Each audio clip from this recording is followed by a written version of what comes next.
Buraya gerek olmaksızın 40'ı da dizilecekler ama ilk tur güreşleri böyle olacak. Cumartesi gün yapılacak ilk tur güreşleri. İkinci tur güreşleri yine ilk 8'de öbür günler arasında bir farklılık olacak. Son turdan böyle elemeden gelenlerle ilk 8 karşılaşacak. Diğer 9'da 16, 16 ile 24 arasındakiler birbirleriyle karşılaşacak. Buradan gelenler artık ondan sonra serbest kura sistemiyle devam edecek.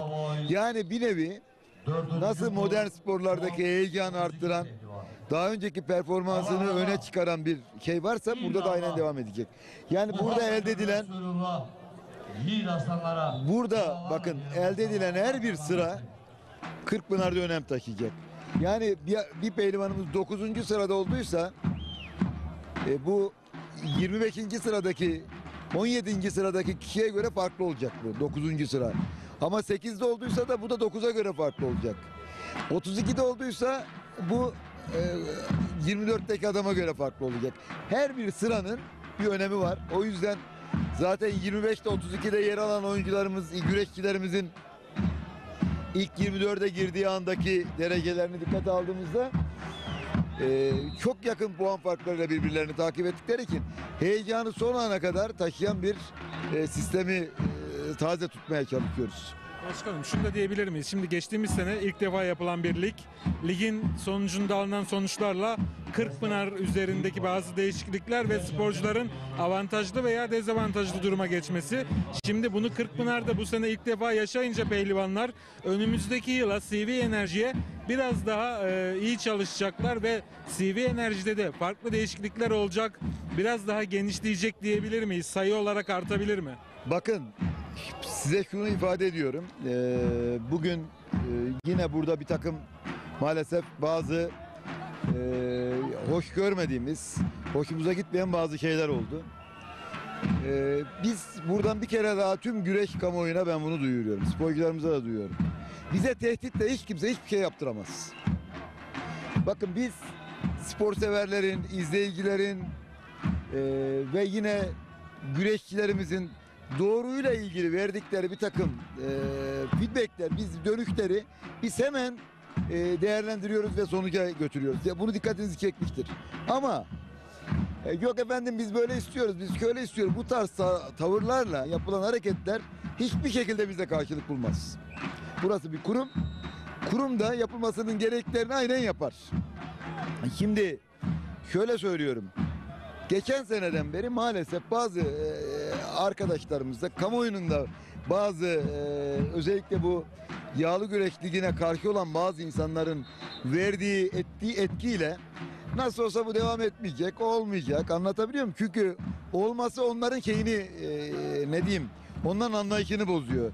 Ya çünkü bu CV Enerji Türkiye Yağlı Güreş Ligi'ni çok büyük bir taraftar grup var. Kim bunlar? %90'ı halk. Yağlı güreş severler. Ama istemeyenler var. Bunlar kimler? Şeffaf sistem içerisinde yürümeyen, hareket etmeyen, bu anlamda zarar gören kişiler. Anlatabiliyor muyum?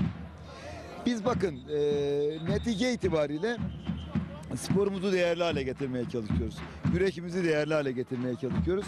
Ne dediysek dediğimizi aynen uygulayacağız. Sonuna kadar götüreceğiz ve yapacağız. Ve şunu ifade edeyim. Bak burada yapılan belki şu anda mekan biraz dar ama burası bir geleneksel güreşler merkezi olduğu için burayı bozmak istemedik. Burada bir güreş yapmak istedik. Biraz bir tık küçük. O yüzden Cuma'dan başlattık. Sayıyı makul hale getirmeye çalıştık. Şimdi şunu ifade etmek istiyorum. Sevgili Fatih. Şimdi bakın gerçekten burada yapılan bir güreşin maliyeti o kadar yüksek ki. Bir önceki Manavgat etabımızda bizim oraya rekor sayıda bir güreşçimiz katılmıştı. Biraz da Manavgat'ın turistik bir şehir olması, yine Antalya'nın bir şehir olması, Antalya'da yağlı güreşin çok hakim olması nedeniyle 2000 civarında sporcumuz vardı biliyorsunuz orada.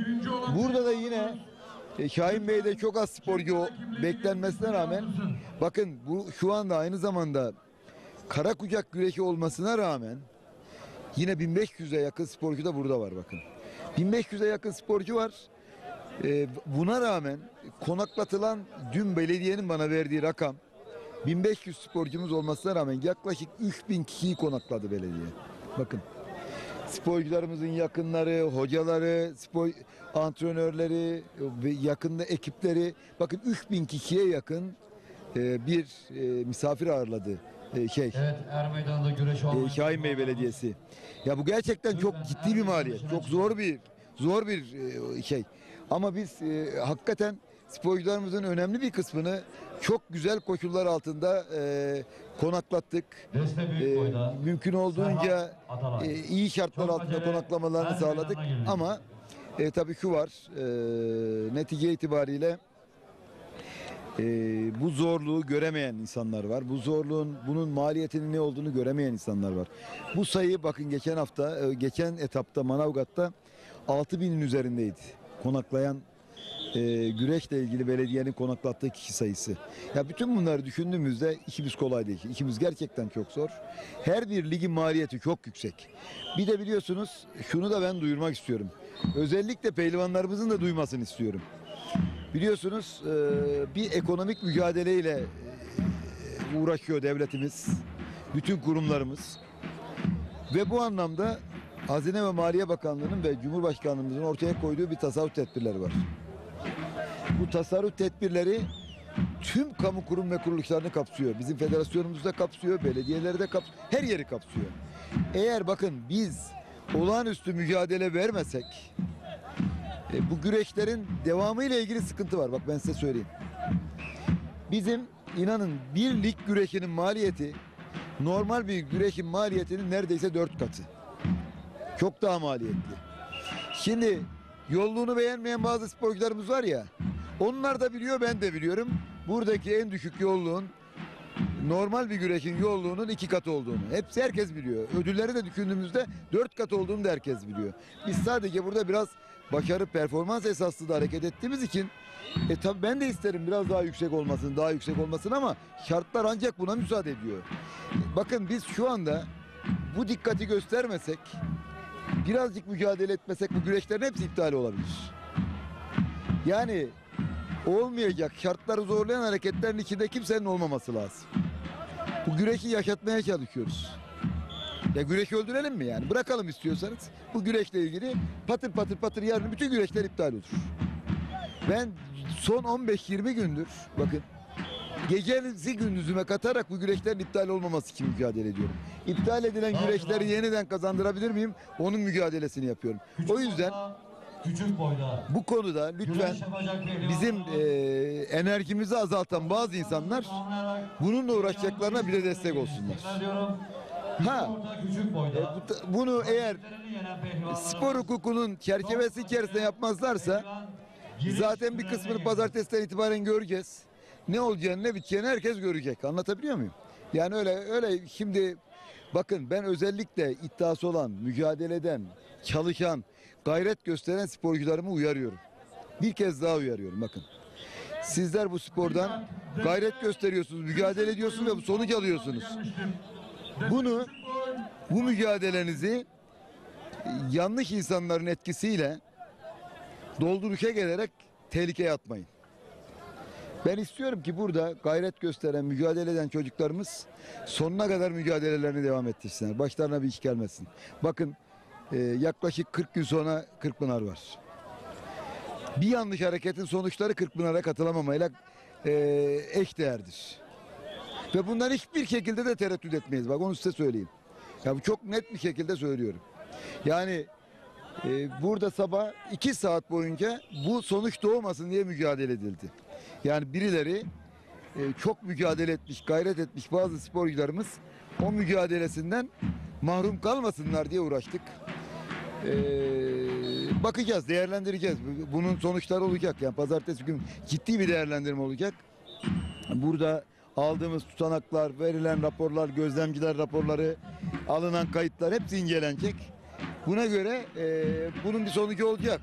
Bugün mutlaka bir sonucu olacak ama sonucu ne kadar ağır olacak? Yıkıcı mı olacak? Tamir edici mi olacak göreceğiz. Ben de bilmiyorum. Önüme gelen rapor... Kemaloğulları AŞ'nin sunduğu Gaziantep Şahin Bey güreşleri devam edecek.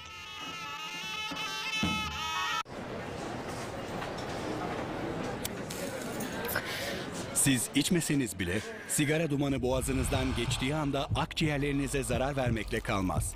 Trombositleri harekete geçirir, kan pıhtılaşmaya başlar ve atar damarlara zarar verir. Biriken plaklar kalbe kan akışını engeller. Bu durum inmeye ve kalp krizine neden olabilir. Hayatınız duman olmasın. Yeşilay. Kemaloğulları AŞ'nin sunduğu Gaziantep Şahin Bey güreşleri devam ediyor. Herkesin alacaklı olduğu bu spordan benim borcum var.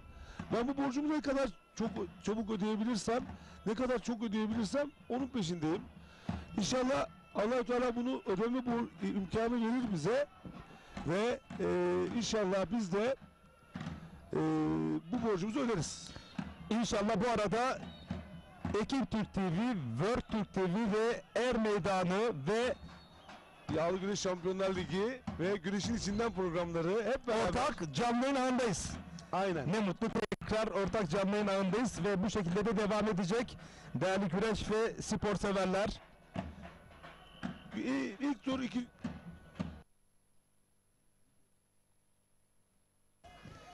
Atasporumuz güreşe hizmet etmeye devam edeceğiz hep birlikte Allah nasip ederse.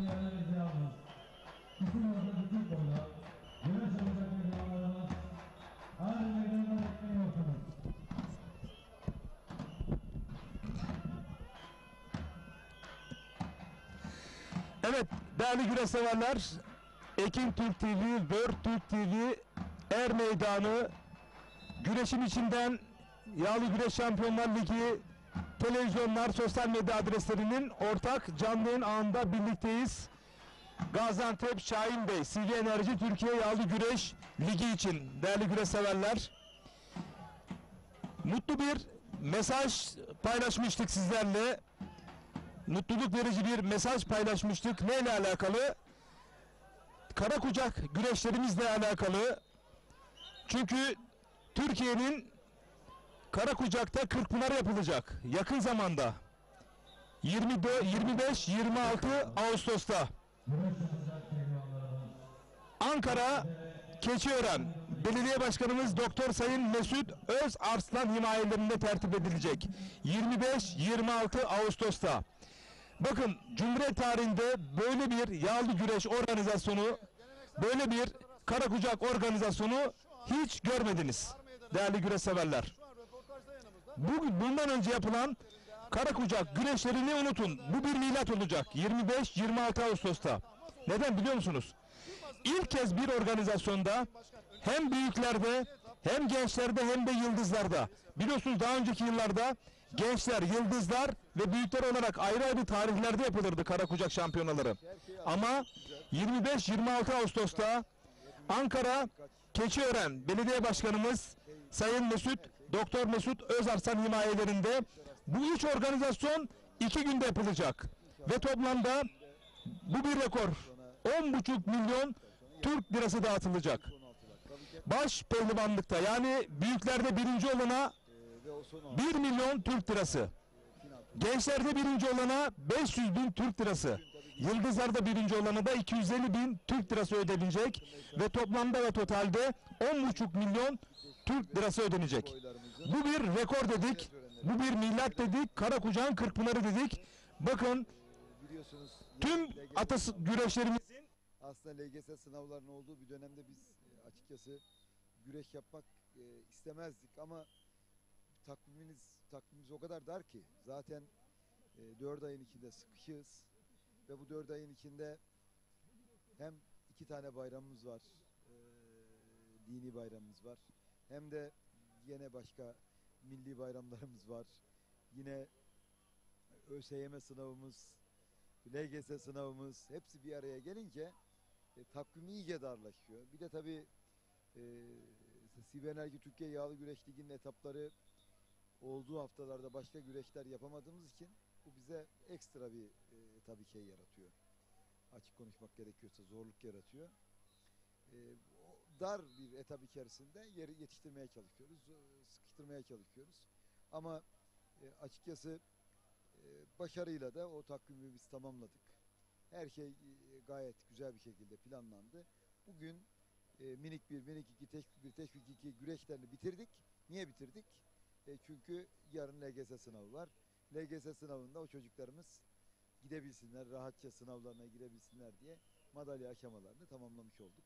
Onlar mutlu, biz mutluyuz. Onlar da sınavlarına gidecek. Biraz sonra çok alışık olunmayan bir şey. Federasyon başkanı olarak da onların ödüllerini Kemaloğulları AŞ'nin sunduğu Gaziantep Şahin Bey güreşleri devam edecek.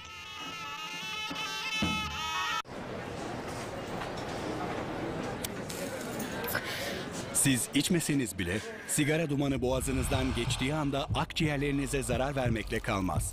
Trombositleri harekete geçirir, kan pıhtılaşmaya başlar ve atar damarlara zarar verir. Biriken plaklar kalbe kan akışını engeller. Bu durum inmeye ve kalp krizine neden olabilir. Kemaloğulları AŞ'nin sunduğu Gaziantep Şahin Bey güreşleri devam ediyor.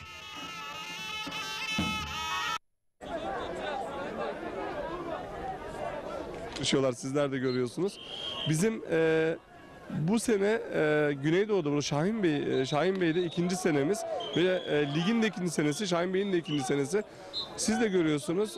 Önceden güreşler Kırkpınar'da seyredilirdi. Şu anda ama güreşlerimiz artık ligle beraber Şahin Bey'de de artık güreş tadında güreş seyrediyoruz burada. Şöyle atasporumuz, 700 yıllık atasporumuz. Yani federasyon başkanımızın dik duruşuyla beraber 2 yıldan beri arka tarafta ciddi bir çalışma var. Biz hep beraber geleneklerimizi geleceğe taşımaya çalışıyoruz. Buradan emeği geçen Şahin Bey Belediye Başkanımıza, tabii ki işin arka tarafını organize eden federasyon başkanımıza çok teşekkür ediyorum. Tabii kıymetli ağalarım hepsi burada. Onlar da ellerinden geleni yapıyorlar. Onlar da bizi destekliyor. Hepsi çıktı geldi. Şahin Bey de burada. Şu anda bizleri seyrediyorlar kendileri. Hep beraber el birliğiyle geleneğimizi geleceğe taşıyoruz. O zaman inşallah 3. ayakta Kocaeli Seka Park'ta görüşmek üzere Haziran sonunda diyelim. İnşallah diyelim. Teşekkürler Tarık Bey, sağ olun. Ağzınıza sağlık. CV Enerji Yönetim Kurulu Başkanı Sayın Tarık Sarvan'la beraberdik. Söz tekrar Necati Telli'de. Fatih Ata çok teşekkürler. Tabii CV Enerji'nin de Türkiye Yağlı Güreş Ligi'ne, geçen sene kurulan Türkiye Yağlı Güreş Ligi'ne büyük bir katkısı var. Onlara da teşekkür etmek gerekiyor. Ve sevgili seyirciler, biraz sonra kura çekimine geçilecek. Biz bu esnada Hüsnü Kaftan'la beraberiz. Tabii hocam şunu hemen size sormak istiyorum. Tabii son 64, yani ikinci tur bitti. 3. tura geçeceğiz. Bu ikinci turla 3. tur arasındaki boşlukta başpehlivanların dinlenme süreci, mesela orada bir gıda takviyesi alıyorlar mı? Nasıl dinleniyorlar? Şimdi tabii ki bir hazırlık dönemi, özellikle puanlama güreşine kalmadan 30 dakikadan önce galip gelenler çok büyük bir avantaj elde ettiler. Ve fazla da yorulmadan dinlenme imkanı buldular. Ama İsmail Balaban olsun, diğer Hasan Cengiz olsun, onlar Ertuğrul Dağdeviren olsun, onlar gerçekten çok yoruldular, puanlama güreşi yaptılar. O nedenle İsmail Balaban, bakalım bu puanlamada çok da uzun süredi. 20-25 dakika kadar sürdü puanlama güreşi. Yaklaşık 1 saat şu çayırda güreş tutmak inanılmayacak derecede büyük bir güç sarf ettiriyor. O nedenle burada çok büyük bir emek harcıyorlar. Bakalım şimdi 32 kuralları çekilecek ve bu 32 sonunda yarın 16'ya kalacak baş pehlivanlar belli olacak. Şu an ikinci tura baktığımızda Orhan Okullu, Ali Gürbüz, Yusuf Can Zeybek, Serhat Gökmen, onlar rahat birer galibiyet alarak adlarını 3. tura yazdırdılar. Bakalım ne olacak? Biraz sonra kurallar çekildiğinde göreceğiz. Evet sevgili seyirciler, tabii dualama da çok önemli. Yağlı güreşte bir de dualama bölümü var. Şimdi dualama neymiş? Hep birlikte izleyelim. Alta düştüm diye üzülme, üste çıktım diye sevinme. Vur sarmayı künteden at, gönder Hazreti Peygamberimiz Muhammed Mustafa'ya salavat. Allah Allah, illallah, Muhammedur Resulullah. Son finalde ellerinizi hazırlayın, baş pehlivanlara alkışlarla diyelim maşallah. Asırlardır süren yağlı güreşler aynı zamanda bir kültür birikimidir. Kendine özgü ezgiler ve sözlü sanatlara sahiptir. Cazgırların söylediği dua ve kalıp sözler bir kültür mirasıdır. Hem pehlivanları hem de seyirciyi coşturur. Güreşleri takibe gelen seyirci ile pehlivanlar arasında diyalog cazgırlarca kurulur. Sözlü kültür mirasını yaşatan cazgırlar, dualama denen edebi şiirsel sunumlarıyla dualı çayırı ısıtır, coşkuyu artırırlar. Allah Allah, illallah, Muhammedur Resulullah. Baş pehlivanlara elleriniz patlarcasına alkışlanın diyelim maşallah. Allah derme ver. Yağlı güreşlerin önemli ritüellerinden olan salavatlama, yağlı ve kara kucak güreşlerinde cazgırın pehlivanları er meydanına güreşmek için salmadan önce söylemiş olduğu manzume yüklü sözleridir.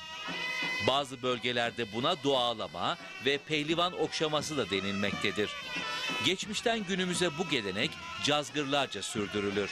Cazgırın yeteneğine göre bu salavatlar doğaçlama olarak da ortaya çıkabilir. Cazgırı bilinen salavatlardan biri Edirne Ayşe Kadın Camii eski imamlarından Cazgır Sadık Hoca'nın okuduğu şu pehlivan duasıdır. Allah, Allah illallah, erler çıktı meydane, biri birinden merdane, biri ak, biri kara, Mevlam her birine kuvvet vere, bu meydan er meydanıdır. Nice koç yiğitler bu meydandan geçti. Acı tatlı suyun içti, göçtü. Atlar gibi tepişin, aslanlar gibi kapışın. Ya Muhammed, ya Ali, pehlivanlar piri Hazreti Hamza Veli. Dellal çıksın aradan, hepinize kuvvet versin yaradan. Dualama da denilen salavatlama ritüelinin önemini 2 kez altın kemerin ebedi sahibi olan Ahmet Taççı aktarıyor. Güreşe başlarken selavatlamayla başlarız. Cazgırların selavatlaması vardır. Allah Allah, illallah, Muhammeden Resulullah. Haydi aslanlara hep beraber diyelim alkışlarla maşallah diye başlayan bir selavatlama şeklimiz vardır. Bu güreşe başlama ritüellerimizden biridir. Bu şekilde böyle selavatlamamız. Tabii ki selavatlama cazgırın sunmasıyla da daha çok uzatılabiliyor. Yani her türlü selavatlamanın her türlü manileri söyleme şekli var. İstediği maniyi söyleyebiliyor.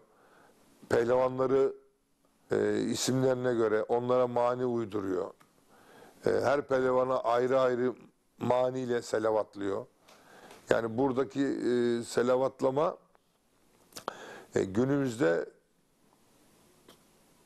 artık A isimleriyle, yani bulunduğun kulüplerin isimleriyle anılıyor. Yani şimdiki selavatlamalar o günümüz bizim eski zamanımızdaki selavatlamalardan biraz uzaklaşmış durumda.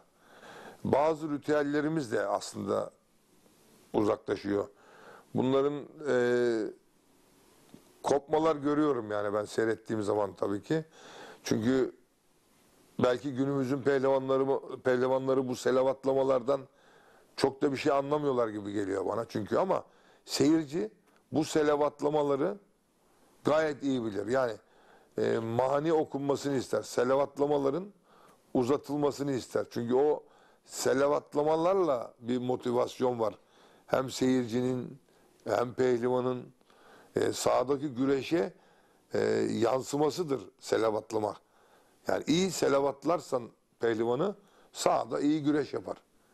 Bu kadar açık ve nettir yani selavatlamak. Önemlidir yani. Sevgili seyirciler, CV Enerji Türkiye Yağlı Güreş Ligi'nde ikinci etaptayız. Gaziantep'te alt boylarda mücadeleler devam ediyor.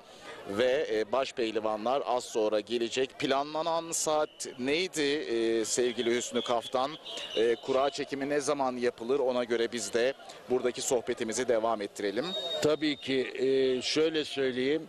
Daha önce ilan edilen programda saat 16'da 3. turun başlaması gerekiyordu. Ama görüyorsunuz özellikle kura çekimi 40-45 dakika sürüyor. Evet. O nedenle şu anda bir saat attı. Herhalde sanıyorum 17.30'da kuraya çağırırlar diye düşünüyorum. Çünkü alt boylarda da var. Bugün alt boylarda da bazı boyları bitirmeleri lazım. O nedenle görüyorsunuz. Şimdi buraya baş pehlivanları salmak mümkün değil. Çünkü güreş er meydanı çok yoğun bir şekilde güreşle dolu. Bu alanın boşalması gerekiyor. Hüsnü Kaftan, şimdi 1993'ün Kırkpınar finalini ekrana getirmiştik, sizin anlattığınız finali. Mesela şöyle bir bakıyorum, geçen sene Kırkpınar'da neler oldu onu da bir hatırlatalım izleyicilerimize. Geçen senenin Kırkpınar finali, yani 30 sene öncesini hatırladık ama günümüzdeki o mücadeleyi de hatırlayalım. Tabii çok önemli Kırkpınar'da geçen sene bir rekabet oldu. Tarihi Kırkpınar yağlı güreşlerinde 2023 ki Cumhuriyetimizin de 100. yılı 662. tarihi Kırkpınar yağlı güreşlerinde Yusufcan Zeybek, burada da kendisini izledik, o kemeri almıştı. İsmail Balaban yine bugün son 64'te ikinci turda büyük bir mücadele vermişti. Onunla yarışmıştı finalde ve İsmail Balaban ikinci oldu. Yusufcan Zeybek birinci oldu. Ki orada Mehmet Yeşil önemli isimlerden biri üçüncü oldu. Bu üç isim de Antalyalı ve üçüncülüğe çıkan bir diğer isim de Hüseyin Gümüşalan'dı, evet. Kocaeli'nden. Ve o finali hazır olduğunda da ekranlarınıza taşıyacağız. Geçen senenin Kırkpınar finalini. Tabii bu senede TRT ekranlarında Kırkpınar heyecanını hep birlikte yaşayacağız. Sarayiçi Er Meydanı'nda değerli seyirciler. Bu sene Kırkpınar ne zaman olacak onu da hemen bilmeyen ya da Temmuz ayının ilk haftasında olacak. Evet, izleyicilerimize de paylaşalım. Temmuz'un ilk haftasında Kırkpınar burada büyük bir heyecan içinde yapılacak sevgili seyirciler. Şimdi dilersen CV Enerji Türkiye Yağlı Güreş Ligi ile söz edelim. Birinci etabı Manavgat'ta yapıldı. İkinci etabı şimdi yapılıyor. Üçüncü etabı Kocaeli Seka Park 22-23 Haziran, Kırkpınar'sa 5-7 Temmuz tarihleri arasında. Yani tabii, bu CV Enerji Ligi'nin tam ortasında Kırkpınar var. Evet, Kırkpınar gelecek. Kırkpınar 5-7 Temmuz'da yapılacak. Ardından yine CV Enerji Yağlı Güreş Ligi'ne döneceğiz. Bu kez heyecan Ordu'ya taşınıyor. Geçen yılda Ordu Büyükşehir Belediyesi Aybastı Perşembe Yaylası'nda güreşleri düzenlemişti. Onun tarihi de 20-21 Temmuz ve ardından Balıkesir'e geliyoruz. Balıkesir'de Türk Yağlı Güreş'inin efsane isimlerinden Kurtdereli Mehmet Pehlivan'ın anısına düzenlenen güreşlerse 16-18 Ağustos'ta yapılacak ve Elmalı Yeşilyayla güreşleriyle de 6-8 Eylül tarihleriyle final güreşleri gerçekleştirilecek. Sevgili seyirciler, bunu da seyircilerimize hatırlatmışlar. Teşekkürler Hüsnü Kaftan. Sevgili seyirciler, geçen senenin Kırkpınar finalini hep birlikte hatırlayalım.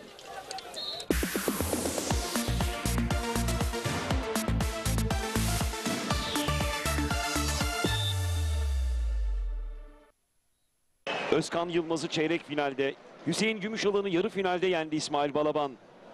Yusufcan Zeybek de Fatih Atlı'ya çeyrek finalde, Mehmet Yeşil'e yarı finalde üstünlük sağladı, adını finale yazdırdı. İsmail Balaban! Antalya! Elmalı Aksaray! Allah Allah! İllallah! Muhammedur Resulullah! Baş belalı pilleri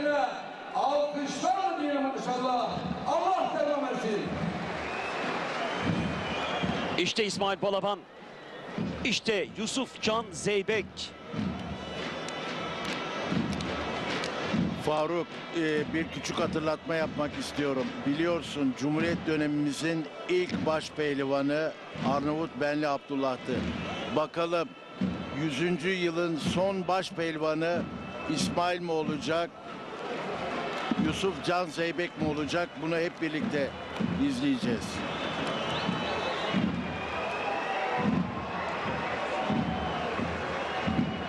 Ve işte final mücadelesi başladı. İsmail Balaban solda, Yusuf Can Zeybek sağda.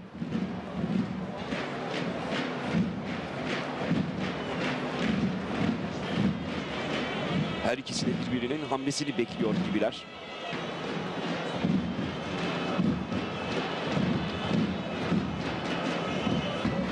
Bir kez daha Kasnak'ta söktü. Yine paçaya doğru hamlesi. Bir kez içte. Dizleri üzerinde iki güreşçide, sonuç yok. Sanki biraz nefeslenmiş gibiler. Paçayı hemen hamle yaptı İsmail Balaban. Kasnak'ta çekildi. Bir kez daha uzak tutuyor kendisini Yusuf Can Zeybek. Koltuk altından savunma yapıyor.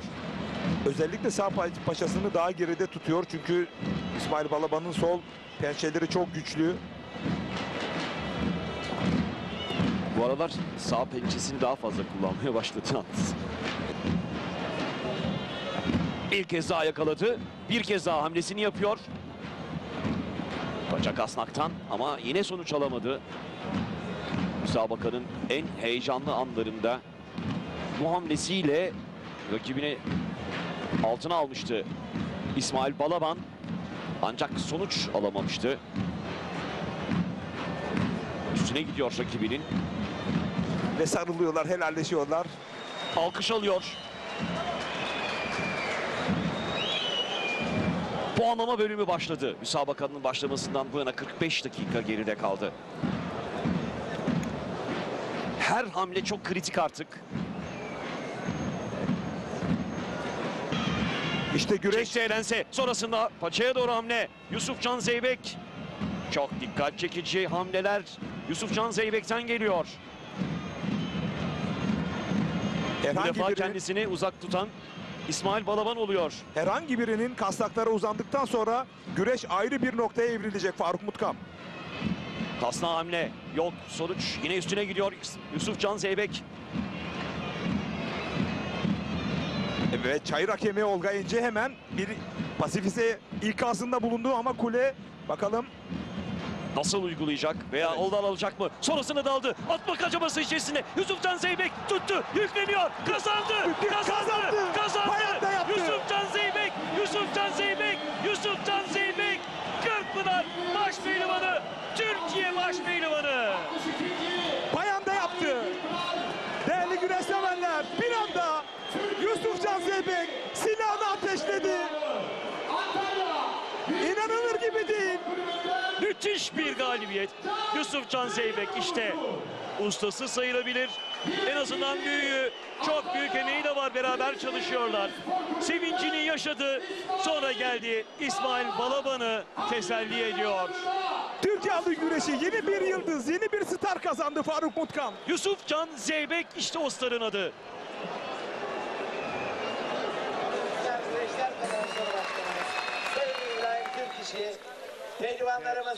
Birincinin madalyası, kupası, Yusuf Can Zeybek'in madalyası ve kupası Gençlik ve Spor Bakanı Osman Aşkın Bak'tan takdim ediliyor. Sevgili seyirciler, işte Yusuf Can Zeybek, sevgili arkadaşım, spiker arkadaşım Faruk Mutkan'ın anlatımıyla geçen sene TRT ekranlarında büyük bir zafere imza atmıştı ve İsmail Balaban'ı, güçlü rakibini yenmişti. Evet, yeni bir yıldız kazandı böylelikle yağlı güreş camiası. Şu anda 29 yaşında Yusuf Can Zeybek. Baş altında Edirne'de 2021'de kemeri aldıktan sonra 2 sene sonra da baş pehlivanlık altın kemerini 2023'te Cumhuriyetimizin 100. yılında kazanmayı başarmıştı sevgili seyirciler. Yusuf Can Zeybek'le ilgili Hüsnü Kaftan, onun stili, onun yapısıyla ilgili bundan sonra neler yapabilir? Siz ne düşünüyorsunuz? Şimdi şunu söyleyeyim. Yusuf Can Zeybek gerçekten bu çayırda büyük bir yıldız olmaya aday. Zaten kendini ispat etti. Türkiye Cumhuriyeti'nin 100. yıl baş pehlivanı oldu. Çok güzel güreşler yaptı. Finalde de İsmail Balaban gibi bu çayırın emektarlarından ve Kırkpınar'da baş pehlivan olmuş İsmail Balaban'ı yendi ve altın kemeri bir yıl süreyle kuşandı. Yani 2024 yılında yeni bir baş pehlivan çıkacak, Türkiye baş pehlivan. Şimdi burada Yusuf Can Zeybek hem Manavgat'ta izledim hem burada izliyorum. Kendisi şu anda bir çıkış devresinde, onu gördüm ben. Davulcular. Evet değerli güreş severler, şu an çok özel bir an yaşıyoruz. Yusuf Can Zeybek Manavgat'ta birinci etapta 7 puanla 5. sıradaydı. Şimdi tabi sıralamadaki yeri bu 32 ve yarı final ya da finale kadar çıkarsa o sıralama çok değişikliğe uğrayabilecek. Yusuf Can Zeybek özellikle biraz küçük yapılı olduğu için bu anlamada çok etkili olabiliyor. O nedenle de Yusuf Can Zeybek gerçekten bu Kırkpınar'da bakalım bu unvanını koruyabilecek mi, onu hep birlikte izleyeceğiz. Bu anlamda değerli başkanlarımızda da Sevgili seyirciler, tabii sponsorların önemi büyük. Burada belediyenin görevleri de önemli. Bu arada sahnede sevgili arkadaşlarım, kameraman arkadaşlarımın görüş açısında mı, sevgili yönetmenimiz ne der bilmiyorum ama teşvik boylarda ödül töreni de bir taraftan gerçekleşiyor. Belki onları da ekrana getirme şansımız olabilir mi diye düşünüyorum. Çünkü bu miniklerin ekrana gelmesi de hem onlar için hem aileleri için hem onların spor yaşantıları için çok değerli. İşte şu anda teşvik boylarında dereceye giren sporcular ödüllerini, madalyalarını alacaklar. Ve tabii orada belli dereceye giren sporculara da kispet diktirilecek sponsorlar tarafından. Federasyonumuz onu armağan edecek. Evet, armağan edecek. Federasyon mu bunu yapıyor evet, hocam? Federasyonumuz. Gerçekten çok güzel çünkü kispetler tabii pahalı, yani çok değil mi? Yani şimdi özellikle biliyorsunuz yani şeylere bakın, kıyafetler. Koca Yusuf'lara bakın, Kurtderelilere bakın, Kelalilçolara bakın. Onların giydikleri kıspetleri bugün taşıyamazsınız. Manda derisinden yapılıyor. Hele bir de yağ yediği anda o kıspeti gerçekten onunla mücadele etmek ki Kurtdereli, ondan sonra Koca Yusuflar, bunlar Kelalilçolar, bu tür kıspetlerle güreşler. Tabii bu arada sözü gelmişken çocuklar şöyle kolları bir kaldıralım. Bu kıspetin UNESCO'daki ödülü kazanmış, kültür ödülü kazanmış İrfan Şahin hocamıza buradan sevgilerimizi gönderelim. O da birçok baş pehlivanımızın kıspetini dikmişti. Evet, Artık o da diktiği kıspetlerle UNESCO'nun kültür mirasına girmişti. Tıpkı Kırkpınar güreşleri gibi. Tabii burada aslanlarımıza da bu yiğitlerimize de buradan alkışlarımızı gönderelim. Az önce onlar da madalyalarını aldılar. Kispet demişken nedir? Kispet nedir? Onunla ilgili de bir bant hazırladık. Onu da hemen yayına verelim. Eğer hazırsa kispeti verdik mi? Kispeti verdik diyorlar hocam. Peki bir daha verme şansımız var mı? En azından belki kaçıran izleyicilerimiz vardır. Kispet demişken hadi bir kez daha yayına hazırlasın arkadaşlarımız. Onların da tabii yoğun mesaisi yayın aracında. Biz 13'te yayına girdik. 4,5 saati geride bırakıyoruz. Kispeti verdiğimizi ben bir anda anımsayamadım. Bu sıcakta hocam normal bazen Tabii ki tabii. dikkatimiz dağılabiliyor. Şimdi kısmet dedik de bizim halk arasında bir şey var. Paçanı sıkı bağla derler. Evet. Halk arasında çok Oradan mı geliyor? Oradan geliyor. Evet. Yani kısmetin paçaları dediğimiz yerlerinde ipler var. Şirazesi dediğimiz yerde bunlar paça bağlarını bağlarsınız ve ortasında gördüğünüz gibi beli saran bir kasnak kısmı vardır. Onda da bir çok güçlü bir kopmayan ip vardır. Onu böyle pehlivanlar o çözülmesin. Çünkü yağlı güreşte edep yerinin görülmemesi lazım. Evet. O nedenle bu kısmetinizin kaslarını çok iyi bağlayacaksınız. Çünkü dış kazık ya da iç kazıkta rakibinin kısmeti açılabiliyor. Bu da edep yeri göründüğü için yenik sayılıyor. Onu da seyircilerimize bu arada hatırlatalım. Teşekkürler hocam. Kismet bandımız hazırsa arkadaşlarımdan bilgiyi alayım. Kispeti hazırlıyorlar. Kispeti hazırlıyor arkadaşlarımız ama ondan önce kırmızı dipli mum. Evet, kırmızı dipli mum nedir? Onu izleyelim hep birlikte. Kırkpınar'ın davet simgesi. Kırmızı dipli mum. Kitle iletişim araçlarının yaygın olmadığı dönemlerde Kırkpınar ağası tarafından kırmızı dipli mum Mart ayından itibaren kasaba ve köylere, pehlivanlara ve tanınmış kişilere gönderilir. Bu kişiler Kırkpınar'a davet edilirdi. Halk arasında sıkça kullanılan kırmızı dipli mumla çağırmak deyimi de buradan gelir. Kırmızı dipli mum o dönem Kırkpınar'ın olmazsa olmazlarındandır. Bugünse sembol olarak kullanılmaktadır. Günümüzde Edirne Belediye Başkanı, Edirne Valisi ve Kırkpınar ağası ile birlikte devlet protokolünü Ankara'da makamlarında ziyaret ederek kendilerini kırmızı dipli mumla Kırkpınar yağlı güreşlerine davet etmektedir. Ayrıca Edirne esnafı da davul zurna eşliğinde ziyaret edilerek kırmızı dipli mumla Kırkpınar yağlı güreşlerine davet edilmektedir. Kırmızı dipli mum hakkında bilinmeyenleri yağlı güreşin yaşayan efsanesi Ahmet Taşlı'dan dinliyoruz. Kırmızı dipli mumumuz çok önemli. Çok değerli. Ata güreşi sporumuz için gerçekten olmazsa olmazımız. Yani bugün bir yere gittiğiniz zaman, bir yerde bir kırmızı dipli mum gördüğünüz zaman buna iyi bir davet gelmiş diye düşünürsünüz. Bu davette Kırkpınar'da olur. Kırkpınar'da ağaların Kırkpınar zamanı bütün ulaşamadıkları yerlere yollarlar, ulak yollarlar. Ulaklarla bu kırmızı dipli mumları yollarlar, davet ederler. Yani kırmızı dipli mumu elinize aldığınız zaman bu davete icabet etmeniz gerekir.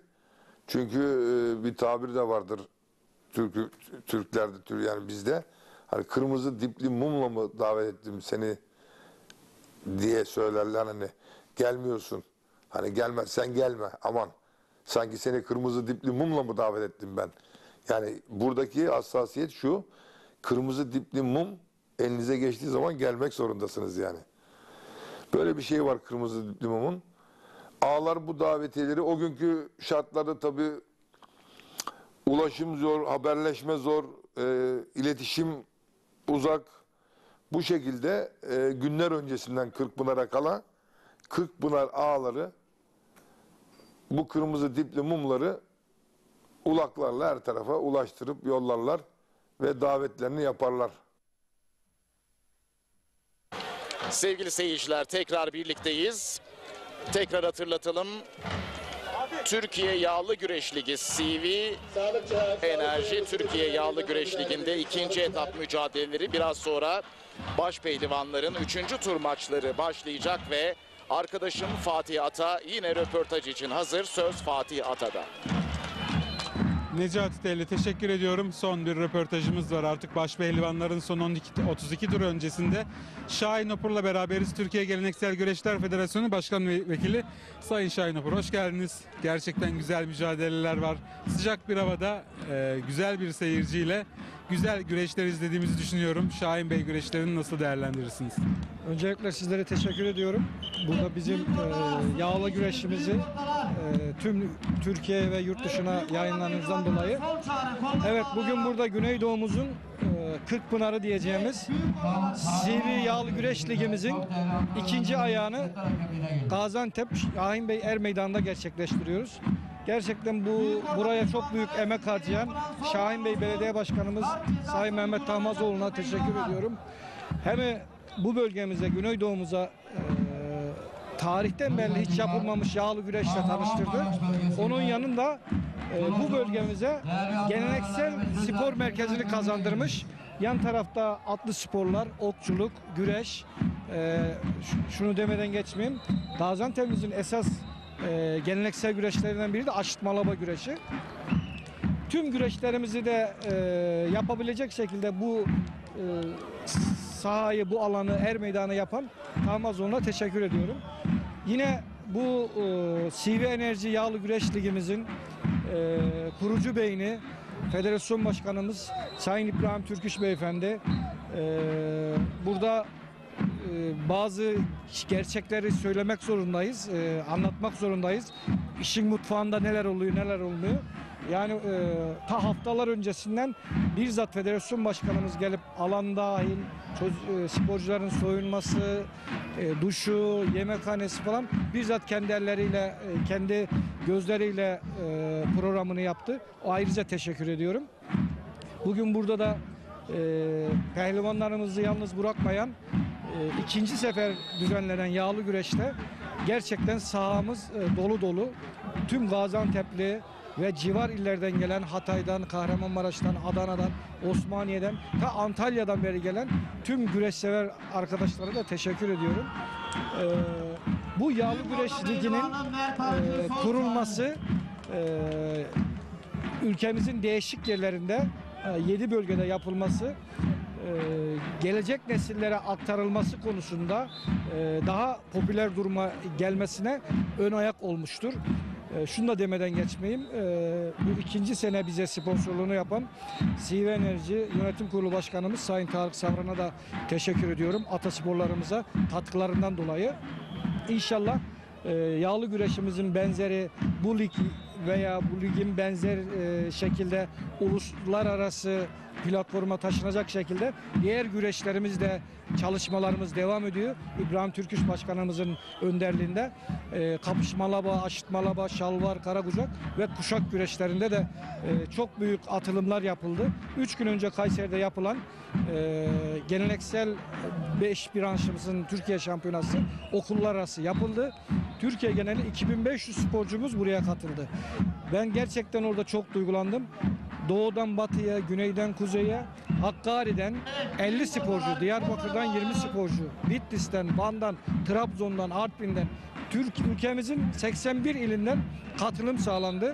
Artık geleneksel sporlarımız tabana yayıldı. Tabii bu tabana yayılmasında 2,5 yıllık yeni federasyonumuzun çalışmaları katkısı çok büyük. Bunun yapılması, anlatılması, vatandaşlarımız tarafından bu ata sporlarının bize bir miras kaldığını öğretmek, sempozyumlar, çalıştaylar yaparak bunları zihinlere, beyinlere işledik. Şu anda diğer branşlarımızdan çok fazla sadece okul sporlarımıza katılım sağlandı. Lisanslama olarak da geçen yılki lisanslamamız 11.000 civarıydı. Bu sene hedef inşallah 15.000'i bulacak geleneksel güreşlerimizde. Çok güzel bir ivme kazandı. Federasyon Başkanımız İbrahim Türküş Başkanlığı'nda, yönetim kurulu arkadaşlarımızla güzel bir ortak bir çalışma ortamı sağlandı. İnşallah bu böyle devam eder. Bu güreşlerimizi gelecek yıllarda bu yıldan itibaren uluslararası seviyede platformlarda her türlü şampiyonasını yapma gayretindeyiz inşallah. İnşallah diyelim. Teşekkür ederim. Ağzınıza sağlık. Sağ olun. Ben teşekkür ederim. Çok sağ olun. Türkiye Geleneksel Güreşler Federasyonu Başkan Vekili Sayın Şahin Hopur'la beraberdik. Söz Necati Telli'de. Teşekkürler Fatih Ata. Az önce konuşmuştuk kispet neden değerlidir ki Türkiye Geleneksel Güreşler Federasyonu burada dereceye giren sporculara kispet de diktirecek. Az önce bu da anons edildi. Kispet neden önemlidir? Şimdi bununla ilgili hazırladığımız VTR'yi de ekrana taşıyalım. Doğalı Çayır'ın özel kıyafeti kispet. Arapça belden aşağı giyilen giysi anlamına gelen kispet sözcüğünden türeyen kispet, yağlı güreşe çıkan her pehlivanın güreş malzemelerinin başında gelir. Belden diz altına kadar uzanan dar paçalı kıyafettir. Manda, dana ve keçi gibi hayvanların derisinden yapılan, bel kısmı 4 parmak genişliğinde ve kalın olan bir alt giysisidir. Kispet 7 bölümden oluşur. Kasnak, hazne, arka, oyluk, paça, şiraze ve ayna kispetin bölümleridir. Tamamen el işçiliğiyle üretilir. Pehlivanların kullandığı bu özel tasarım kıyafet, az sayıda ustanın el sanatı alanındaki inceliklerinin örnekleridir. Kispet yapımında derin bir bilgi ve beceriye sahip olan İrfan Şahin, 2012 yılında gerçekleştirilen ödül töreniyle Kültür ve Turizm Bakanlığı tarafından Yaşayan İnsan Hazinesi ilan edilmiştir. Nazif Usta, Yeşil Hafız, Telaşeli Mehmet Usta, Balıkesirli Hidayet Başsaraç ve çırağı Bigalı İrfan Şahin, İrfan Usta, Bigalı Mehmet Derse ve Samsunlu Uğur Kesen bilinen diğer kispet ustalarıdır. Yağlı güreşin en önemli unsurlarından biri olan kispeti, atasporunun yaşayan efsanesi Ahmet Taşlı'dan dinliyoruz. Kıspet pehlivanın namusu diyelim yani. Gerçekten çok önemlidir. Ustası çok önemlidir. Kıspetin yapılışı gerçekten bir ustalık ister. Sanattır.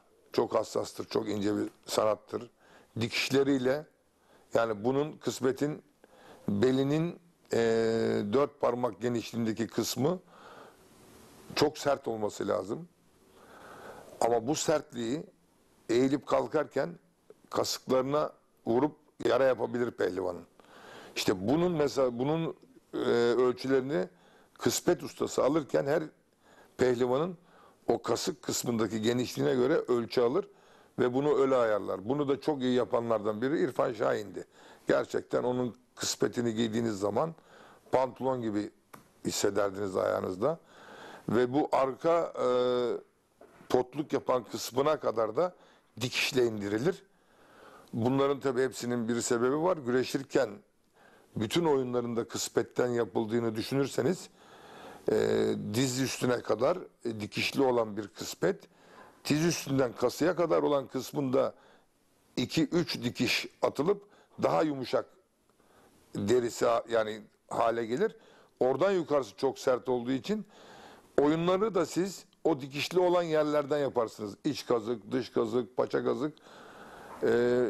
Paça kazıkta tabii paça bağı, şerazenin bağlı olduğu yer, keçelerin bağlı olduğu yerler, şerazenin altına bağlanır keçementler. Keçementlerin de bağlı olduğu kısım, şerazenin de üstüne bağlandığı kısım da paça kazık yaparken tutulan yerdir. Orada da çift dikiş vardır. Yani burada kısmetin önemi dediğim gibi başında da pehlivanın namusudur. Çünkü kıspet ayağınızdan çıktığı zaman da yenik sayılırsınız. Yani hiçbir şeyi yoktur bunun, kurtuluşu yoktur. Sevgili seyirciler, tekrar birlikteyiz. Tabii TRT ekranlarında önemli spor organizasyonlarını ekrana getirmeye devam ediyoruz. Bugün Haziran ayının ilk günü. Biz TRT Spor Yıldız'da yağlı güreş müsabakalarını yayınlıyoruz. TRT Spor'da da yine büyük heyecanlar var. TRT Spor Yıldız'da da keza öyle. Mesela TRT Spor'da bu akşam 21'de sevgili seyirciler Kore-Türkiye Kadınlar Milletler Ligi maçını voleybolda izleyebilirsiniz. Kadın milli voleybol takımımız göğsümüzü kabartıyor gerçekten. Dünya bir numarası kadın milli takımımızı orada izleyebilirsiniz. Aynı zamanda TRT Spor Yıldız'da da bugün saat 19'da Türkiye Basketbol Ligi Playoff 4. maçı ki Basketbol Süper Ligi'ne yükselen takım orada belli olabilir. Mersin Büyükşehir Belediyesi ile Sigortamnet karşı karşıya gelecek ve Mersin'den canlı yayınımız TRT Spor Yıldız'da saat 19'da başlayacak. Aslında buradaki güreşlerin 19'da bitmesi planlanıyordu ama bir sarkma var, bir gecikme var. Biz son 32 maçlarını yayınlamaya başlayacağız ama bu karşılaşmalar eğer devam ederse pası Mersin'e basketbol mücadelesine saat 19'da atacağız ve yayınımıza biz trtspor.com.tr'den devam edeceğiz sevgili seyirciler. Evet, şu anda röportajlarımızı da yaptık, bantlarımızı da verdik. Tabii ağlık geleneği çok önemli. Yağlı güreşlerde ağalık nedir? Hatta biz de bazen haberlerimizde yer veririz. Örneğin Kırkpınar ağası şu isim oldu gibi. Gerçekten büyük bir prestij demektir bu. Neden böyledir? Hemen ekrana getirelim. Yağlı güreşin ev sahipleri ağalar. Er meydanlarının en temel öğelerinden biri de ağalık geleneğidir. Atasporu güreşte ağalık kurumsal bir kimlik gibi görülür. Ağalar da pehlivanlar gibi topluma örnek olması gereken ve geleneklere saygılı karakterlerdir. Güreş alanında ağa kolayca ayırt edilebilmesi için geleneksel giysi giyer ve elinde büyükçe bir tespih taşır. Eski geleneklere göre ağa kendisi için hazırlanan ağa çadırında oturur ve misafirlerini burada ağırlardı. Ağa çadırına gelen davetliler eğer hediye olarak canlı hayvan getirirlerse canlı hayvanlar çadırın önüne bağlanır ve güreşler sonunda ağa tarafından boylarına göre pehlivanlara hediye edilirdi. Canlı hayvan getiremeyen davetlilerse ağanın oturduğu kuzu postunun altına para, altın, gümüş gibi değerli eşyalar koyardı. Günümüzde ise ağalar için yapılmış özel bir tribün bulunmaktadır. Ağa misafirlerini burada ağırlar. Yağlı güreşlerde ağalık seçimi güreşlerin son günü final güreşlerine yakın bir zamanda yapılır. Süslenmiş bir koçun açık artırmaya çıkarılmasıyla ağalık ihalesi başlar. Ağası olmak isteyenler açık artırmaya girerler. Koça en fazla parayı ödeyen aday bir sonraki senenin ağası seçilir.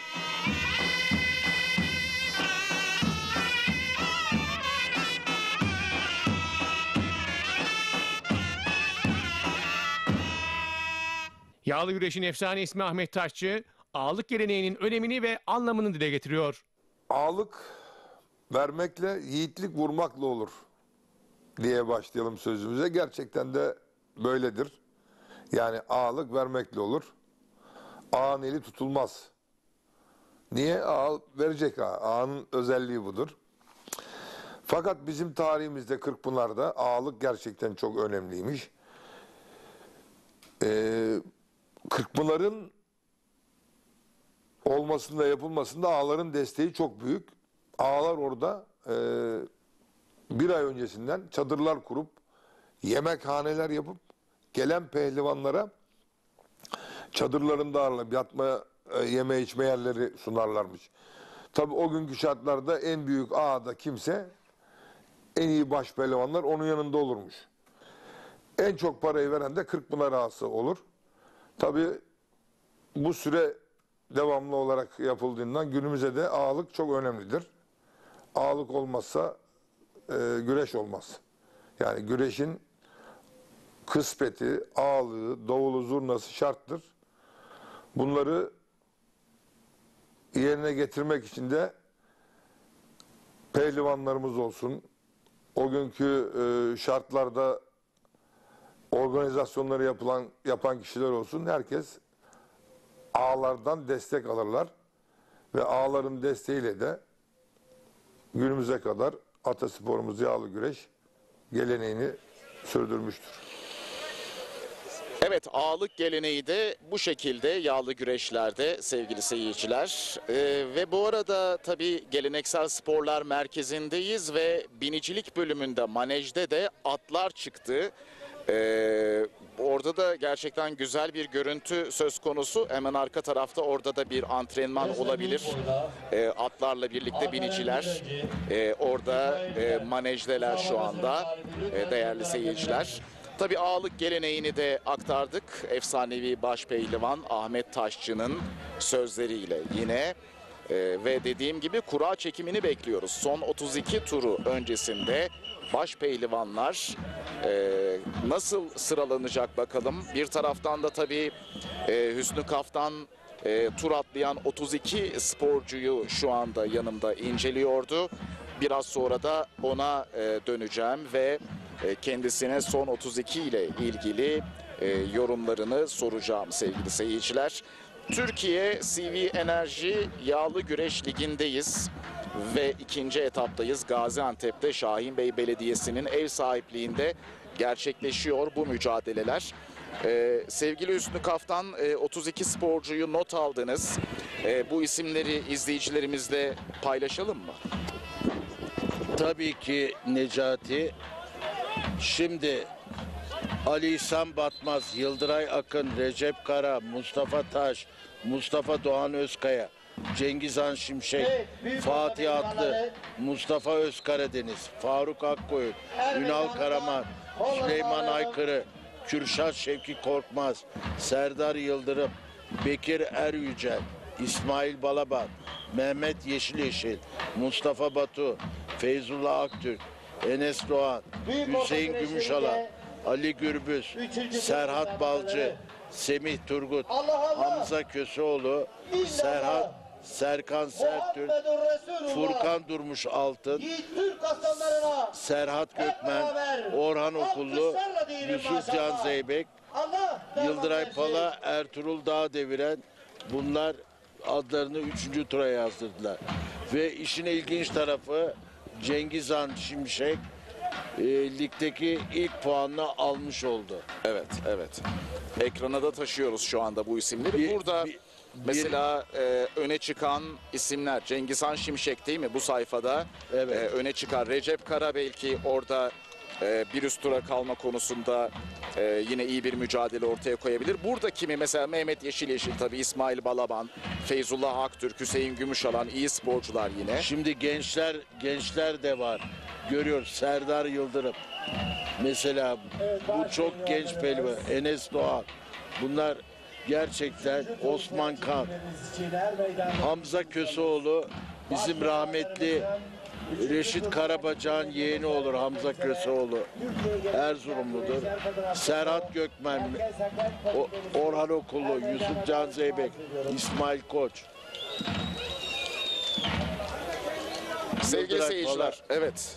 Ertuğrul Dağdeviren. Sevgili seyirciler, şimdi eski Kırkpınar finallerini de şu ana kadar verdik. Biraz sonra kura çekimi de başlayacak ama o kura çekiminden önce 93'e gitmiştik. 2023'e gittik. Bir de araya 2003 sığdıralım. Yani 93, 2003, 2023 olarak bu şekilde halkayı da tamamlamış olalım. Arkadaşlarımız 2003'ün Kırkpınar finalini yayınlayacaklar. Değerli seyirciler, tekrar ekrana taşıyacaklar. Yaklaşık 5 dakikalık bir VTR olacak. 2003 Kenan Şimşek'in kazandığı baş pehlivanlığı aldığı güreş. Şaban Yılmaz orada ikinci oldu. Aydın Polatçı ve Ekrem Yavuz da o zaman yani 642.'si düzenlenen Kırkpınar yağlı güreşlerinde 3. olmuştu. O yılları da hatırlıyorsunuz değil mi Tabii Hüsnü ki Kaftan? Kenan Şimşek bizim olimpiyat ikincisi minder güreşinde. Evet. Aydın Polatçı rahmetli oldu. 92 Barcelona'da onu kazanmıştı. Barcelona'da evet. Olimpiyat ikincisi oldu. Ondan sonra Aydın Polatçı dünya şampiyonluğu var. Onun Kenan Şimşek gerçekten minder güreşinde çok etkiliydi. Onların dönemindeki takım gerçekten bugüne kadar gelen bir efsane takım diyelim. Mahmut Demir, o Kenan Şimşek, bunlar gerçekten o zaman serbest güreşin en büyük isimleriydi. Aydın Polatçı'yı da buradan rahmetle analım. O da genç yaşta kaybetti. Evet, Aydın Polatçı sevgili seyirciler. Aydın Polatçı 2004 Atina Olimpiyatlarında 120 kiloda bronz madalya kazanmıştı. Ve aynı zamanda 2005'te de 120 kiloda yine dünya şampiyonu olmayı başarmıştı. Kenan Şimşek de burada izleyeceğimiz o arşiv görüntüsünde altın kemeri alan sporcu. 92 Barcelona'da serbest stilde 90 kiloda gümüş madalya kazanmıştı. 2003 finalini tekrar hatırlayalım. Şimdi baş pehlivanların mücadelesinde henüz güreşçilerin birbirlerine yaptıkları oyun yok, üstünlük yol. Güreşin henüz başı, henüz 5 dakikalık bir süre geride kaldı. Aynı kulübün iki güreşçisi ama ayrı bölgelerden güreşiyorlar. Ordulu Kenan Şimşek ve Samsunlu Şaban Yılmaz mücadele veriyorlar. Kazanan ilk kez Kırkpınar'da başpehlivanlık unvanına ulaşacak. Cengiz Zengin, Balıkesir, ikinci. Davulcu kardeşlerimize hiç kimsenin hakkı yoktur. Kimseye hakkı da haksız olsun. Sevgili seyirciler, bir teknik aksaklık yaşadık. Biz yayınımıza devam edelim. Bu arada Aydın Polatçı 46 yaşında, hayatta kendisi. Onu da özür dileyerek düzeltelim kendisinden. Sevgili Hüsnü Kaftan az önce bahsetmişti. Ömrünü uzattık diyelim sevgili Aydın Polatçı'nın. Bizim önemli güreşçilerimizden, ülkemize madalya kazandıran isimlerden de biri. Şu anda da kura çekimi başladı bu arada. Kura çekimini takip ediyoruz.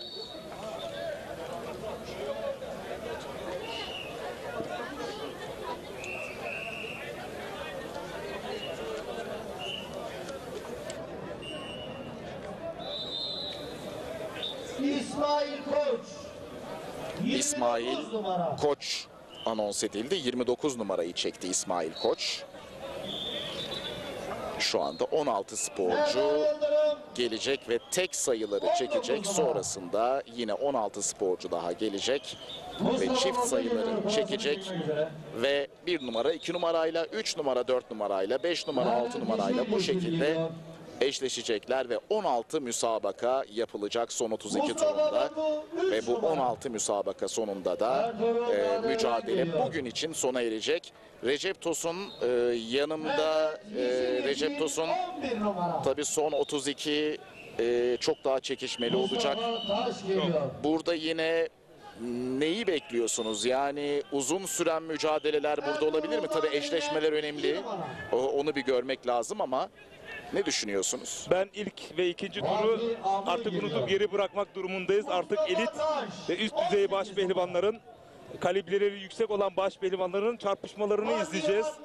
Burada ben en az puanlamaya bir 8-10 çiftin kalacağı ve uzun soluklu bir son 16'ya kalma mücadelesi olacağı kanaatindeyim. 14 numara. Akşamı eder miyiz? Bence edeceğiz değil gibi mi? gözüküyor. Hava kararabilir bugün. Kararır. Yani yayın akışımız da bayağı uzun uzadıya, uzun soluklu olacak. Tekrar söyleyelim, saat 19'da biz basketbol maçına pas atacağız ama 19 itibarıyla trtspor.com.tr'den bizi izleyebilirsiniz. trtspor.com.tr'ye girdiğinizde hemen sağ üst köşede yeşil renkli bir buton göreceksiniz. Orada trtspor.com.tr canlı izle yazıyor. Ona tıkladığınızda bu yayını izlemeyi sürdürebilirsiniz sevgili seyirciler. Biraz hava hafif tabii serinledi. Bu havanın da serinlemesi pehlivanlar da uzunca bir süredir dinleniyorlar. Yaklaşık 2 saatlik bir dinlenme süreci geçirdiler. Hatta yenişle yani ilk 30 dakikada rakiplerini yenen sporcular da yaklaşık 2,5 saatlik bir dinlenme süreci yaşadılar. Bu arada ilk eşleşmelerde belli oluyor yavaş yavaş. Yıldıray Akın. Evet, şöyle bir bakalım. Mehmet Yeşil rakibi henüz belli olmadı. Hüseyin Gümüşalan rakibi onun belli oldu. Süratle Hüsnü Kaftan da notlarını alıyor. Enes Doğan'la Hüseyin Gümüşalan karşı karşıya gelecek. Onu söyleyelim. Fatih Atlı'yla Mustafa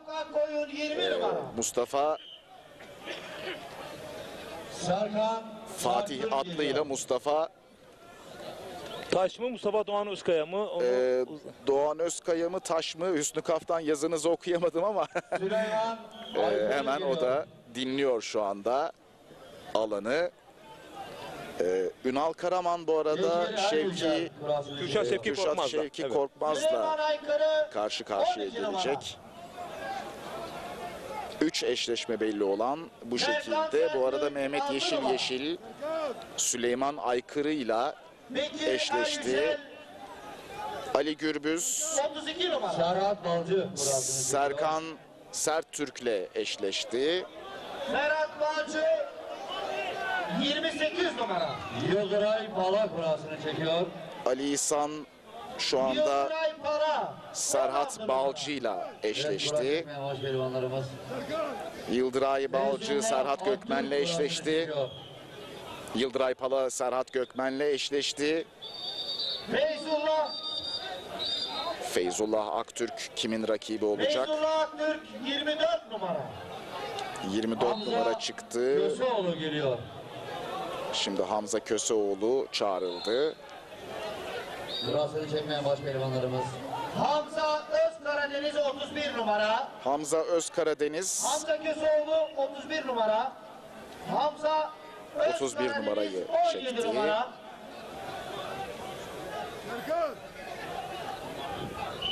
Mustafa Taş'ın rakibi Hamza Özkara Deniz oluyor.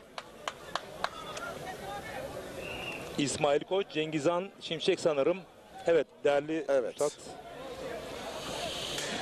Evet, bu şekilde şu anda kurallar çekildi. Baş pehlivanlar son hazırlıklarını yapıyorlar. Mücadeleler öncesinde esneme yapıyorlar. Isınma hareketlerini gerçekleştiriyorlar. Şahin Bey Belediyesi 2. Şahin Bey Yağlı Pehlivan Güreşleri baş pehlivanlık 3. tur kura eşleşmesini sizlere arz ediyorum. Evet, 3. tur eşleşmeleri. Ertuğrul Dağdeviren'de. Mustafa Batu Fatih Atlı'yla. Çok güzel eşleşmeler var. Serkan Dinleyelim, sanırım izleyicilerimiz de duyuyor. Furkan Durmuş Altın'la. Ünal Karaman Şevki Kürşat Korkmaz'la. Mehmet Yeşil Süleyman Aykırı'yla. Yusufcan Zeybek Recep Kara'yla. Serhat Gökmen Yıldıray Pala'yla. Hamza Özkaradeniz Mustafa Taş'la. Serdar Yıldırım Faruk Akkoyun'la. Mustafa Doğan Özkaya Osman Kan'la. Orhan Okulu Feyzullah Aktürk'le. Hüseyin Gümüşalan Enes Doğan'la. Ali İhsan Batmaz Serhat Balcı'yla. İsmail Koç Cengizhan Şimşek'le. Hamza Köseoğlu Bekir Yücel'le eşleşmiştir. Evet, Feyzullah Aktürk Orhan Okulu eşleşmesi orada dikkat çekici eşleşmelerden biri. Onun dışında sizin Hüsnü Kaftan yorumunuz nedir bu eşleşmelere? Şimdi ben kuralları kaydettim. Önce bir düzeltme yapayım. Ben Aydın Polatçı'yı Allah ona uzun ömür versin. Zekeriya Güçlü vefat etmişti. Bizim ağır siklette Zekeriya Güçlü, Aydın Polatçı bir an ağzımızdan çıktı tabii. Seyircilerimizden özür diliyorum. Aydın Polatçı'ya da uzun ömürler diliyorum. Şimdi dilerseniz kuralları bir hatırlatalım mı? Tabii buyurun. İsmail Balaban Ertuğrul Dağdeviren'le 3. turda mücadele edecek. Mustafa Batu Fatih Atlı'yla, Ali Gürbüz Serkan Serttürk'le, Yıldıray Akın Furkan Durmuş Altın'la, Ünal Karaman, Kürşat Şevki Korkmaz'la, Mehmet Yeşiliş'in Süleyman Aykırı'yla, Yusuf Can Zeybek, Recep Kara'yla, Serhat Gökmen, Yıldıray Pala'yla, Hamza Özkaradeniz, Mustafa Taş'la, Serdar Yıldırım, Faruk Akkoyun'la, Mustafa Doğan Özkaya, Osman Kan'la, Orhan Okullu, Feyzullah Aktürk'le, Hüseyin Gümüşalan, Enes Doğan'la, Ali İhsan Batmaz, Serhat Balcı'yla, İsmail Koç, Cengizhan Şimşek'le, Hamza Özkaradeniz, Serkan Sertürk'le karşılaştı. Şimdi burada tabii İsmail Balaban Ertuğrul Dağ deviren mücadelesi benim dikkatimi çekti. Çünkü iki isim de ikinci turda çok yoruldu ve son biten maçlar onların maçlarıydı. Enteresandır, birbirleriyle eşleştiler. Bu aslında bence onlar adına şanslı bir eşleşme oldu. Çünkü bu iki isimden biri daha dinlenmiş bir isimle karşılaşmış olsaydı bu bir dezavantaj olacaktı ama ikisi de aynı yorgunluk seviyesinde hemen hemen ve şartlar eşit gibi gözüküyor. Ne söylersiniz Recep Tosun? Bence çok güzel bir tespitte bulundun.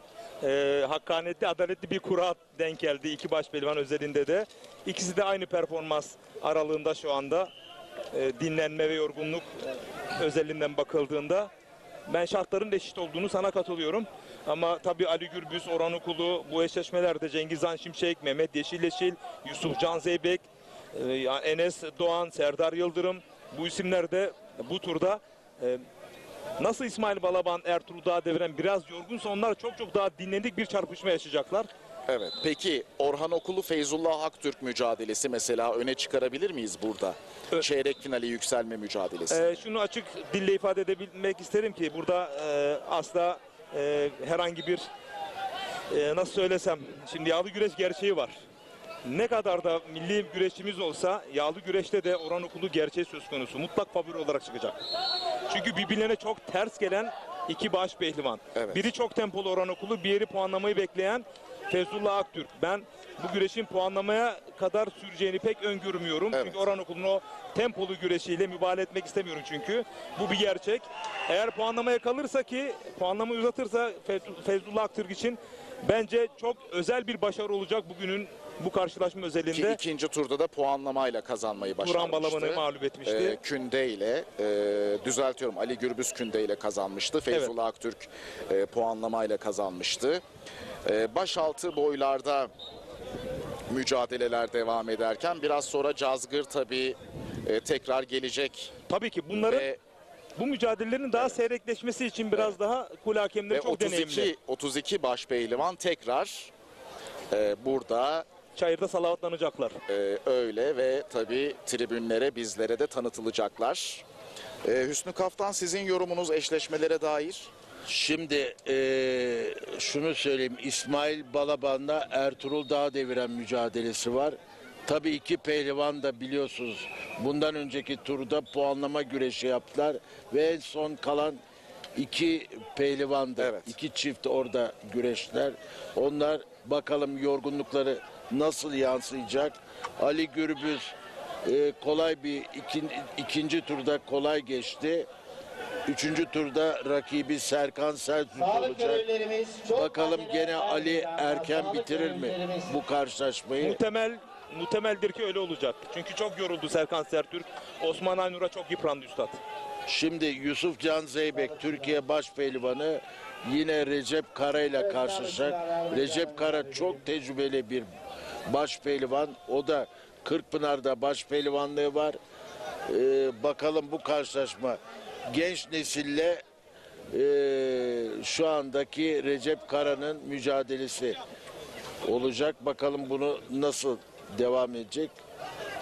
Onu hep birlikte izleyeceğiz. Şimdi ben bir konu üzerinde durmak istiyorum. Buyurun. Bilmiyorum Recep'te. Mesela Tanju Gemici çok enteresan. Tanju Gemici bu sakatlıktan sonra bir türlü toparlayamadı. Öyle görünüyor. İnşallah toparlar ümidini taşıyoruz. Çünkü o Türk halkı güreşinin omurgalı kemikli baş pehlivanlarından biri. ben mental olarak, fiziksel olarak düzeldiği kanaatindeyim. Çünkü hem antrenörüyle hem de sağlık ekibiyle Kocaeli'de bir araya geldik. Değerli hocamız çok deneyimli bir hocası var. Sağlıklı ama dedi mental olarak bunu aşması gerekiyor. Bakalım bunun için de Seka Park güreşleri bir fırsat olabilir.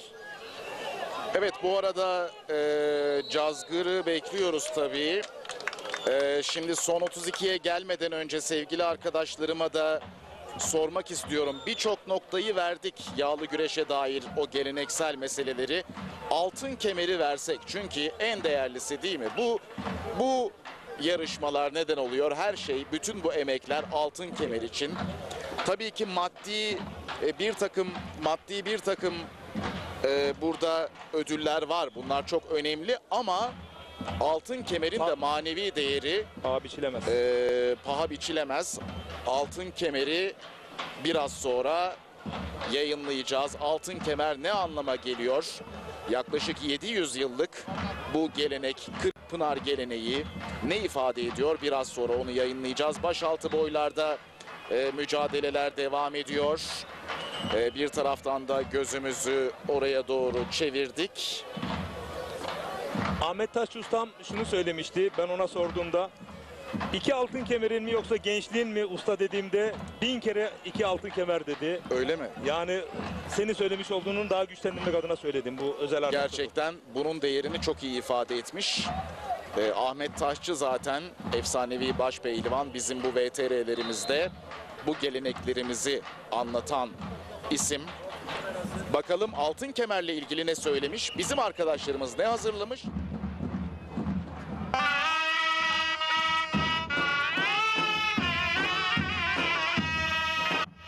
Her pehlivanın hayali, güreş hayatlarının zirve noktası. Altın kemer. Kırkpınar güreşlerinin simgesi haline gelen kemer kuşanma geleneği ilk olarak 1939 yılında uygulandı. O tarihte adını da Kurtdereli'den alan kemer kuşanma geleneği Kurtdereli Mehmet Pehlivan anısına başlatıldı. Kemerin halkalarına zincirlerle asılı 10 yazısız madalya tasarlandı. Bu madalyalara her sene Kırkpınar'ı kazanan başpehlivanın ismi yazılacak. Kemer 10 sene sonra Kırkpınar'da en az 3 defa başpehlivan olan isme ebediyen verilecekti. İlk kemer 1941 yılında Hüseyin Alkaya'nın oldu. Tekirdağlı Hüseyin Pehlivan 1939, 1940, 1941 yıllarında başpehlivan olarak kemerin ilk daimi sahibi oldu. İlk kemerin malzemesi altın değildi. Kemer 1959 yılında altından yapıldı ve daha ihtişamlı bir hale dönüştürüldü. 22 ayar altından üretilen ve yaklaşık 1 kilo 400 gram ağırlığında yapılan kemer o tarihten bu yana yağlı güreş organizasyonlarının en prestijli ödül olarak anıldı. 1960 yılında İbrahim Karabacak'ın kuşandığı altın kemerin ilk ebedi sahibi 1966, 1967 ve 1968 yıllarında üst üste Kırkpınar başpehlivanı olan Ordulu Mustafa Bük oldu.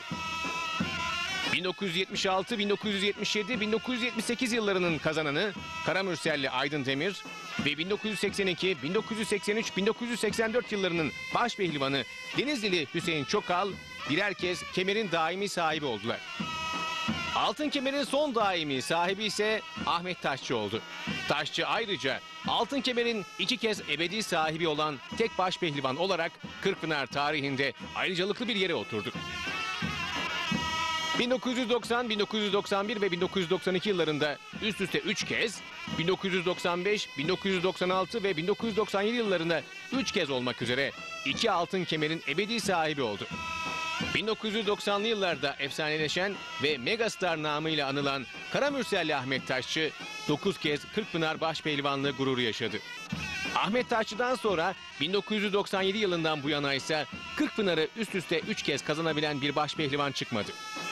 24 yıl önce yapılan altın kemer pehlivanlar arasında sürekli el değiştiriyor. Sevgili seyirciler, Ahmet Taşçı tabii çok önemli bir isim. Onu da burada tekrar gördük ve kendisine de teşekkür edelim. VTR'lerde bize çok yardımcı oldu. 1990, 91, 92, 93 4 kez üst üste, 95, 96, 97 3 kez üst üste, 99 yine altın kemerlerin sahibi olmayı başarmıştı. Yani 90'lı yıllarda rakiplerine adeta altın kemeri vermedi. 10 senede sevgili seyirciler 8 kez altın kemeri aldı. 2 kez de Cengiz Elbey'e bu altın kemerin sahibi oldu. Gerçekten Hüsnü Kaftan, siz tabii yağlı güreşleri takip ediyorsunuz. Birçok branşta takip ediyorsunuz. Ahmet Taşçı gibi böyle bir 10 seneye bu denli damgasını vuran sporcu azdır değil mi? Tabii ki. Tabii ki onu söyleyelim. Ahmet Taşçı bir efsane. Ahmet gerçekten özellikle bu sağ kolu var. Bu sağ kolu adeta bir manivela gibi. Dış kası vurdu mu rakibini bu sırt kemiklerini çatırdatıyordu. Öylesine güçlü. Ahmet Taşçı'nın en büyük özelliği iç ve dış kasık oyunlarıdır. Ve Ahmet Taşçı yıllarca da bu tür oyunlarıyla Kırkpınar'da baş pehlivan oldu ve 2 kez altın kemeri kuşandı ve ebedi sahibi oldu. Şu anda onun rekoru kırılmış değil. Ona da buradan selamlarımızı gönderelim. Bu vesileyle sevgili seyirciler tekrar teşekkürlerimizi iletelim. Ve devam ediyor yayınımız. Yağlanma bölümü. Baş pehlivanlar şu anda yağlanıyor. Bir taraftan ve biraz sonra Cazgır da gelecek. Ve son 32 turu öncesinde artık son hazırlıklar gerçekleştiriliyor.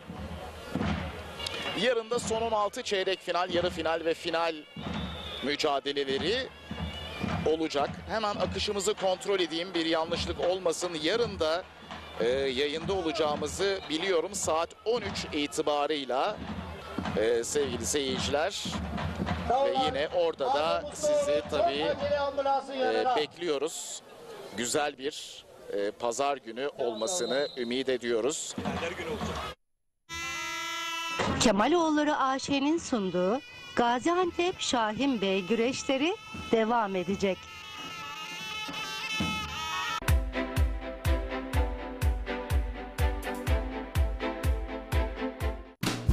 Bereketli tarlalardan lezzetli sofralara, bir yağ ayçiçek yağı ve Birma margarin. Türkiye'nin en büyük ayçiçek yağı üreticisi Trakya Birlik'ten. Kare parsellerimizin her birisi 399.000 TL.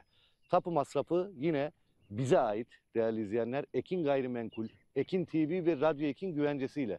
Şu anda hemen arayın. Burada 41 parsel var.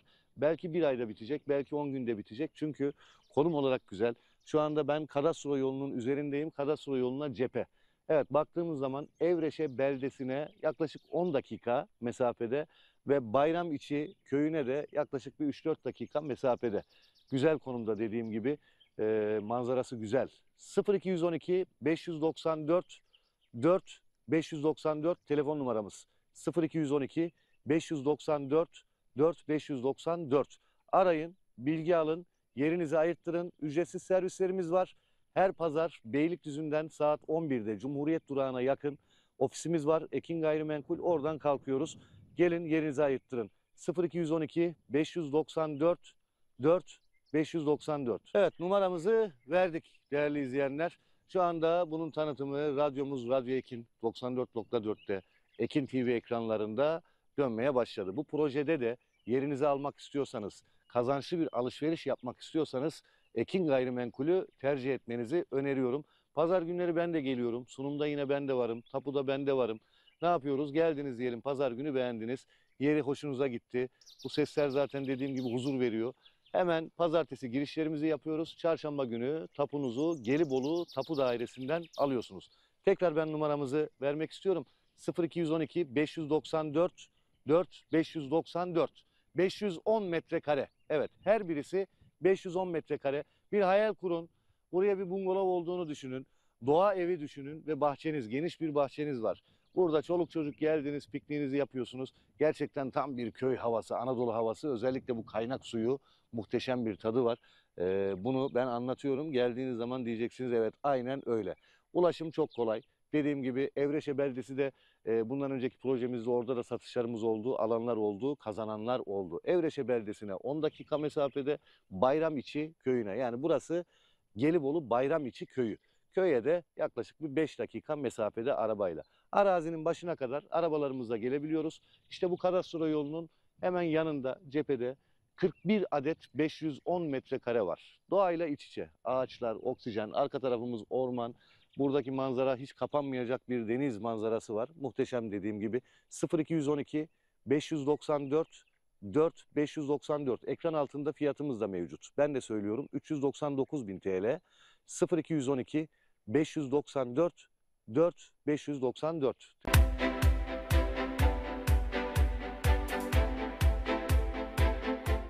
Vay bu ne sitemdir. Geçtim dünya üzerinde